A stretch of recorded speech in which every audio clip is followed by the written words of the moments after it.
Ngayong araw, posibleng desisyonan kung magdedeklara ba ng state of calamity sa Sarangani kasunod ng malakas na lindol. Bukod sa mga ari-arian, di rin matatawaran ang mga nawalang buhay. Para sa update live mula sa Alabel, Sarangani, makakasama natin si Rainiel Pawid. Rainiel, kamusta ang sitwasyon dyan?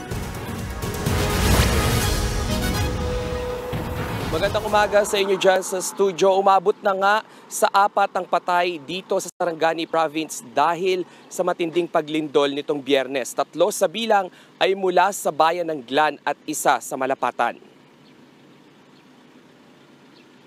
Magkayaka pa ang mga labi na mag-ina na sina Aiza at Ira Tagawalan nang ma-recover ng mga rescuers sa kanilang bahay sa Barangay Mudan kahapon ng madaling araw. Nakatira ang mag-ina sa may paanan ng bundok kung saan nagkaroon ng landslide matapos ang lindol, kaya natabunan sila ng biglang gumuho ang lupa. Sa ibang bahagi ng bayan ng Glan, bakas din ang pinsala ng pagyanig.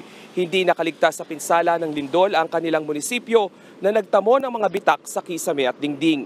Hindi muna pinagamit ang gusali kaya pansamantalang inilipat ang mga tanggapan nito sa isang gym. Nasira rin ang pantalan ng lugar. Sa katabing bayan naman nila sa Malapatan, nakaligtas ang pamilya Pangolima. Pero ang kanilang dream house gumuho at nadaganan pa ng bagong bili nilang sasakyan.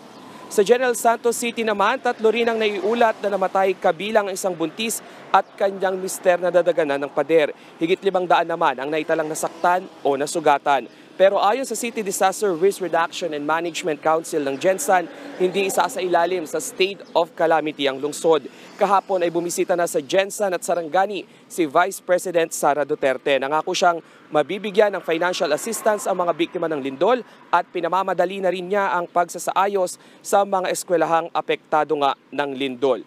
So ngayong araw ay inaasahan na magkakaroon na ng linaw yung pagdedeklara ng state of calamity doon sa dalawang bayan. Ito nga yung bayan ng Glan at bayan ng Malapatan. At kahapon din, nakakuha tayo ng impormasyon kay Sarangani Governor Roel Pacquiao na nais nga nilang o kinukonsidera nila ang pagsasailalim ng state of calamity dito sa buong Sarangani Province. Balik sa inyo dyan. Maraming salamat, Rainiel Pawid.